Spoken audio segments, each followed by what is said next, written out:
Olá, meu nome é Rafael Schmerling, eu sou oncologista clínico da Beneficência e eu estou aqui para falar com vocês a respeito do tratamento sistêmico do carcinoma de Merkel nessa série do Grupo Brasileiro de Melanoma. Essas são algumas das companhias com quem eu tive algum trabalho. O carcinoma de Merkel, por muitos anos, foi tratado primariamente com quimioterapia no cenário avançado. Essa estratégia é uma alternativa com uma taxa de resposta bastante considerável e o problema, como a gente vai ver a seguir, é a questão da durabilidade desse benefício. Aqui eu dou dois exemplos de regimes de quimioterapia, o chamado CAV, com ciclofosfamida, doxorubicina e vincristina, uma taxa de resposta da ordem de 75%, sendo que 35% dos pacientes tiveram resposta completa nessa série. E um outro regime com cisplatina e etoposide. Muitas vezes a cisplatina é substituída por carboplatina por conta da toxicidade e uma taxa de resposta de 60%, de novo, um terço dos pacientes com respostas completas.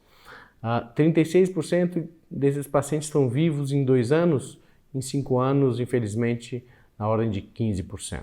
Essas são curvas históricas que nós temos dos pacientes com doença avançada e aqui pacientes sem tratamento prévio.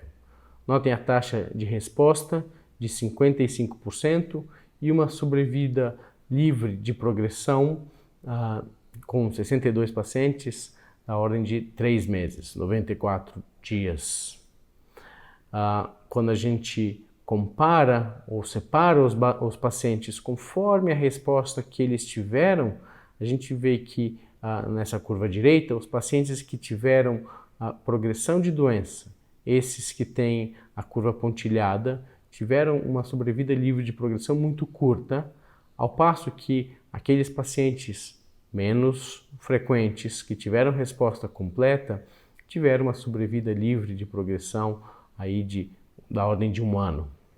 O fato é que, depois de algum tempo, todos os pacientes eventualmente vão ter progressão e a grande maioria deles vai morrer. Na segunda linha, o cenário é pior. A taxa de resposta já é aí de 23%, e a sobrevida livre de progressão mediana de 60 dias. A sobrevida global nessas séries foi de 9 meses e meio de mediana. Para discutir as alternativas que vêm sendo estabelecidas mais recentemente, é importante a gente lembrar um pouquinho da patogênese do carcinoma de Merkel.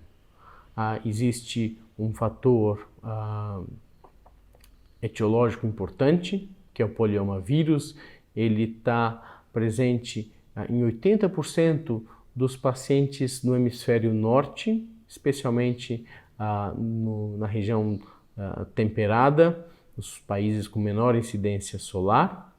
E nos países com maior incidência solar, e o dado que a gente tem é da Austrália, essa proporção é menor, 25% dos pacientes.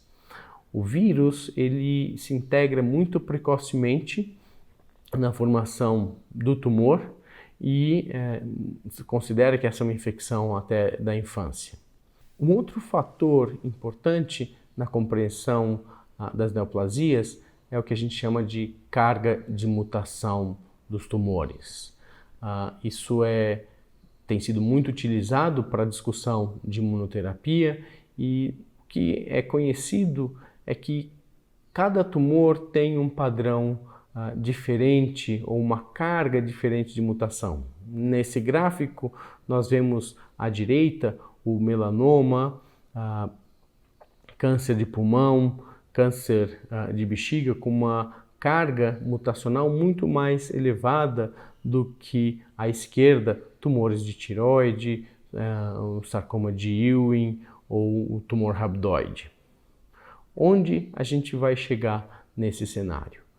A imunoterapia ela é caracterizada por ativar o sistema de defesa para que ele reconheça aquilo que é distinto do nosso organismo e ele possa atacar essas células tumorais. Nessa curva, o que nós temos é uma comparação da carga mutacional, que está no eixo X, e no eixo Y, a taxa de resposta com um anti-PD1 ou anti-PDL1. Então, quando nós vemos na base da curva melanoma da úvea, câncer de cólon, sarcoma, esses tumores são muito pouco responsivos. Na curva mais à direita, a gente vê melanoma ou câncer de colo com estabilidade de microsatélite. E se vocês notarem à esquerda, um pouco fora da curva e com uma taxa de resposta muito mais importante do que o esperado, nós temos o carcinoma de Merkel. E esse gráfico já levanta uma questão interessante em que o carcinoma de Merkel ele é separado do ponto de vista de característica molecular dos pacientes que são polioma vírus positivo ou polioma vírus negativo. Então, do ponto de vista de racional para a imunoterapia, como se comporta essa questão do paciente que tem o vírus positivo ou o vírus negativo? No gráfico da esquerda, a gente tem a representação dos pacientes à direita em cinza com o vírus negativo. Esses pacientes têm uma carga mutacional maior, e à esquerda, com uma carga mutacional menor, os pacientes com vírus positivo. No final das contas, os dois cenários são favoráveis para a resposta à imunoterapia. Por um lado, a maior número de carga mutacional favorece o reconhecimento como distinto pelo número de mutações e, do outro ponto de vista, a incorporação do vírus no DNA também torna o tumor como algo a ser reconhecido como distinto. No gráfico da direita, nós temos uma análise um pouco mais sofisticada, não só do número de mutações, mas quais mutações, o que ainda não é estabelecido do ponto de vista prático para a gente discutir imunoterapia. Dito isso, com essa expectativa à resposta à imunoterapia, seria natural que as novas drogas fossem testadas para o carcinoma de Merkel. E o primeiro grande estudo que nós tivemos foi o estudo Javelin Merkel 200, que é um estudo fase 2, prospectivo, de braço único, aberto e que foi feito em diversos centros. Esse é um estudo que não teve nenhuma restrição do ponto de vista da patologia, pacientes com ou sem a expressão de PDL1, com ou sem o vírus poderiam ser incluídos, todos já tinham sido tratados com pelo menos uma linha de quimioterapia e, lógico, como é de habitual, a performance teria que ser preservada. Os pacientes receberam avelumab na dose 10 mg por quilo a cada 2 semanas, até que tivessem progressão ou toxicidade limitante. Do ponto de vista de análise de benefício, o desfecho primário era a taxa de resposta e outros desfechos a serem analisados seriam a duração da resposta, sobrevida livre de progressão, sobrevida global e a segurança e tolerabilidade. Uma população bastante comum para pacientes com carcinoma de Merkel, em geral pacientes idosos, e notem que 60% dos pacientes tinha tido um tratamento prévio e os 40% restantes tinham tido pelo menos 2 tratamentos.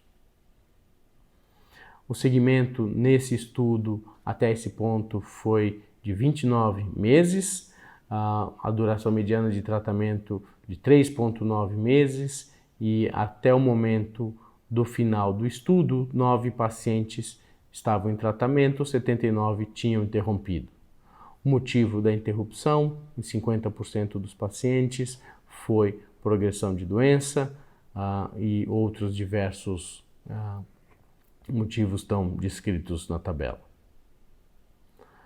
A resposta, a taxa de resposta por RECIST para esses pacientes foi de 33%, sendo que 11% dos pacientes tiveram resposta completa.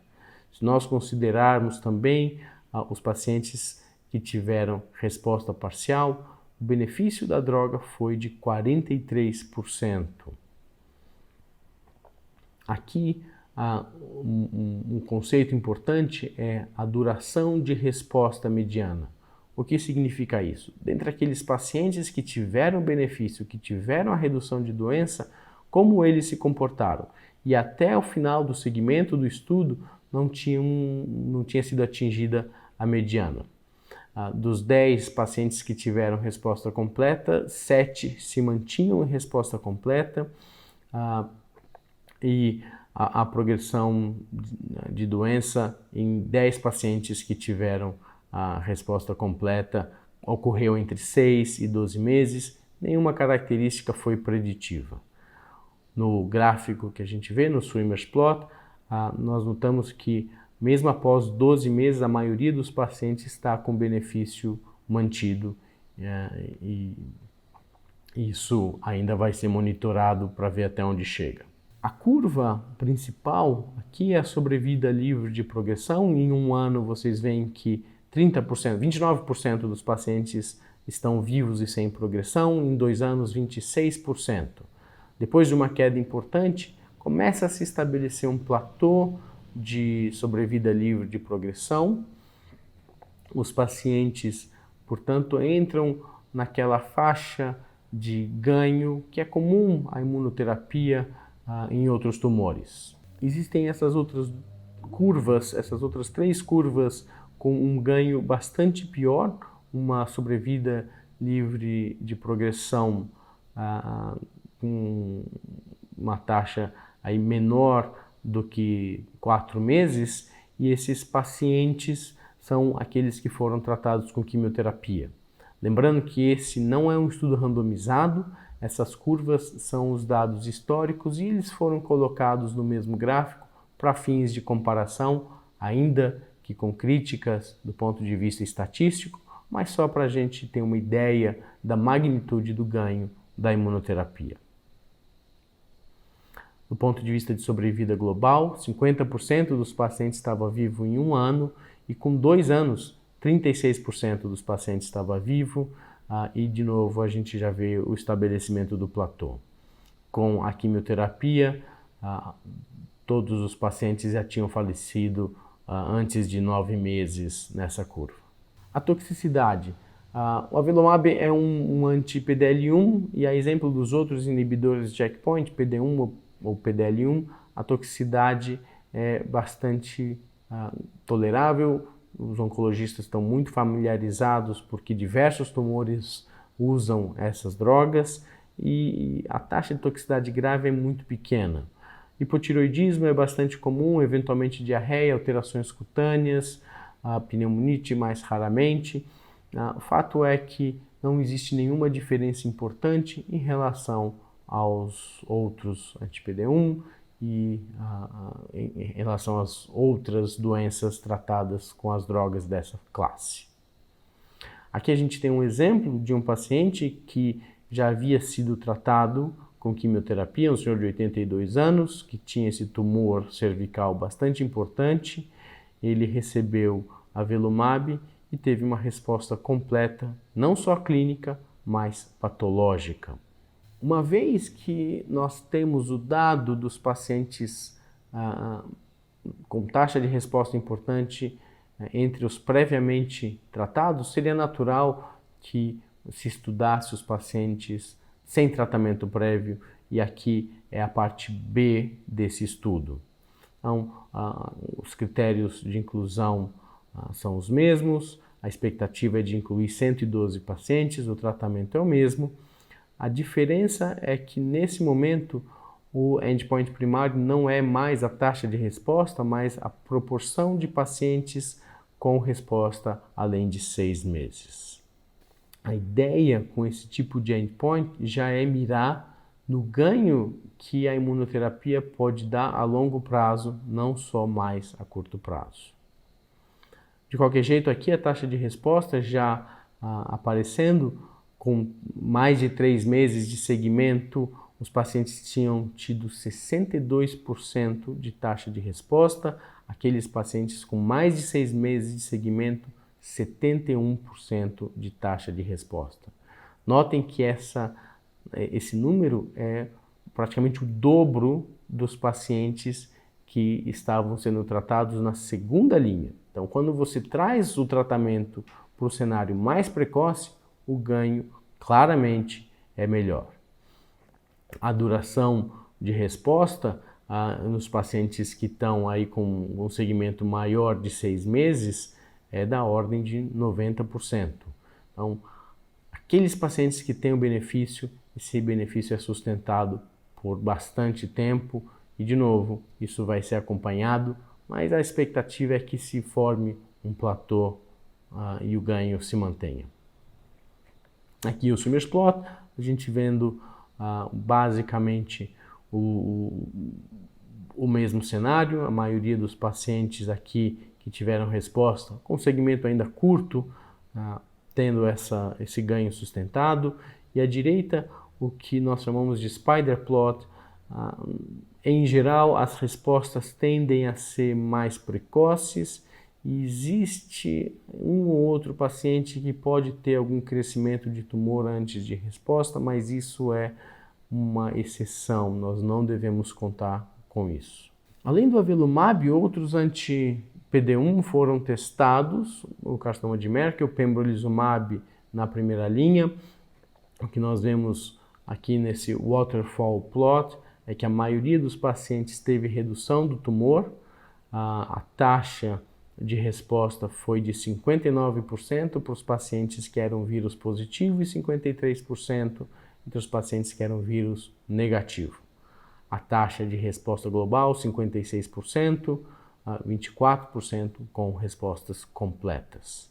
O ganho de duração de resposta, a gente vê que após 2 anos, 80% dos pacientes que tiveram resposta se mantêm com esse ganho, número parecido com o que a gente estava vendo com a avelumab, que tinha um segmento um pouco mais curto. E aqui a sobrevida livre de progressão, a gente vê com pembrolizumab 16,8 meses e a sobrevida global que ainda não foi atingida a mediana com 2 anos de seguimento, a gente está falando de 70% de pacientes vivos. O outro inibidor de checkpoint também foi testado no carcinoma de Merkel, foi nivolumab. Nessa série nós estamos vendo pacientes que já tinham sido tratados com quimioterapia. Mais uma vez, a maioria deles teve ganho com respostas importantes e um contingente bastante importante de pacientes que teve resposta completa.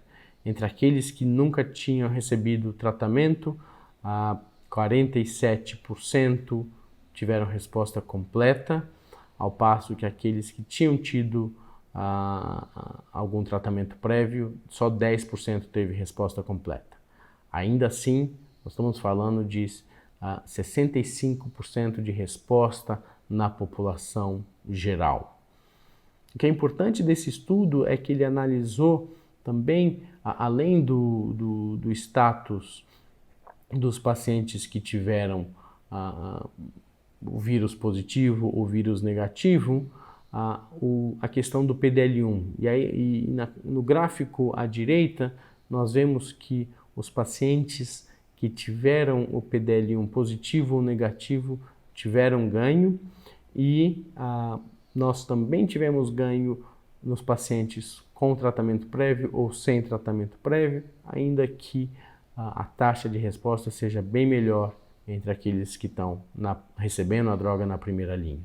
Ainda na tendência de trazer o tratamento para fases mais precoces, o que já se esperava é que começassem a surgir os estudos das drogas no cenário neoadjuvante. Então, o que nós vemos aqui, com 25 pacientes avaliáveis, os pacientes receberam 1 ou 2 doses de nivolumab e foram operados. Por que essa questão? Existe uma preocupação muito importante em não perder o momento da cirurgia. Esses pacientes são curáveis com cirurgia, Então, neoadjuvância, eu já deixo claro, é um cenário experimental e nós não recomendamos que isso seja feito fora de estudo clínico. Mas o que se vê é um ganho bastante significativo, independente do status do PDL1, independente do status do vírus positivo. A taxa de resposta patológica completa foi de 47%. Então, é um ganho bastante substancial. 18% ainda teve uma resposta maior, uma taxa de resposta considerável. E ainda na análise central, 35% dos pacientes tiveram ou estabilidade ou progressão de doença. Mas o fato é que no cenário mais precoce, o ganho ainda é mais significativo. E isso é algo a ter em mente. Por fim, como nós abordamos hoje o carcinoma de Merkel no cenário da doença metastática ou pacientes inoperáveis? Os anti-PD1 são a melhor alternativa para essa doença, nós não temos dúvida. Não existe um estudo randomizado, não vai acontecer um estudo randomizado, não se considera hoje mais ético sujeitar os pacientes à quimioterapia, uma vez que eles têm a oportunidade de receber o anti-PD1. Nós não temos um biomarcador que consiga predizer a resposta e como selecionar os pacientes. Carga tumoral, PDL1 ou a expressão do vírus não nos ajudam no processo de decisão. Reservar a imunoterapia para a falha de quimioterapia não é uma estratégia interessante. Nós temos claro que quanto mais precocemente o paciente receber o anti-PD1, a imunoterapia, melhor vai ser o ganho que ele vai ter. A neoadjuvância é algo bastante interessante, mas ela ainda é considerada como experimental. Então, é promissor, mas não deve ser usado fora de estudo clínico. O cenário do carcinoma de Merkel mudou radicalmente. Nós temos alternativas para tratar, nós temos a Avelumab aprovado no Brasil, as outras drogas têm um ganho que parece ser similar, mas não estão aprovadas para essa indicação. E fato é que a vida desses pacientes está mudando com essa droga. Você precisa ficar atento e o cirurgião que faz o diagnóstico precisa estar envolvido com o clínico para tentar ver qual é o benefício e como se compõem as diversas áreas de tratamento.